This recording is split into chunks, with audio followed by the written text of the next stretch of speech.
кандайдыр бир сын пикирлер айтылып жатат бүгүнкү күнгө чейин. Биз бардык материалдын баарын ошо тиешелүү органдарга берип, бүгүнкү күндө ошо тиешелүү органдар териштирип атат да.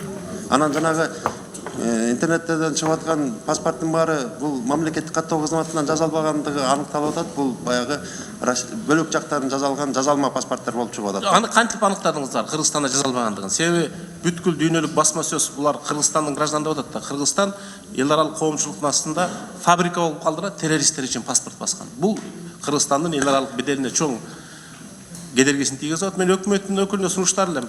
Бизде азыр жасалма паспорт жасаган юридикалык тарап же адам жасалма аттестат, жасалма метрика жасалгандай эле жазалат да. Биз ошол жазаны күчөтпөйлүбү? Себеби жасалма удостоверение жасасаң, ошол окуу жайдын беделине доо кетет. Жасалма паспорт жасасаң, мамлекеттин беделине доо кетет атпайбы? Биз ошол кылмыштыкты күчөтпөйлүбү? Экинчи, эгерде жана жаңы фирма боюнча АКСке качан тапшырылды? Ким тарабынан тапшырылды иштер?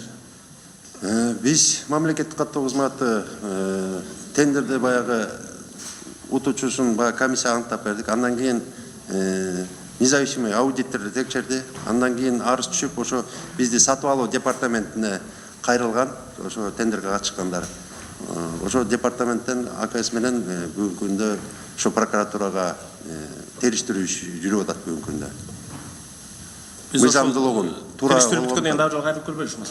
Териштирип жакшы. Анан бир нерсе айтып кетип, ушу паспорттор боюнча маселени көтөрүп кеттиңиздер. Мурунку баягы 2006-жылдагы үлгүдөгү паспорттарыбыз албетте абдан баягы защищенный элементтери аз болгон үчүн көп жазалып кетүүгө жол берилип калыптыр. Бүгүнкү күндө биз 2017-жылдан баштап ID картты, биометрикалык паспорттарды берип баштадык.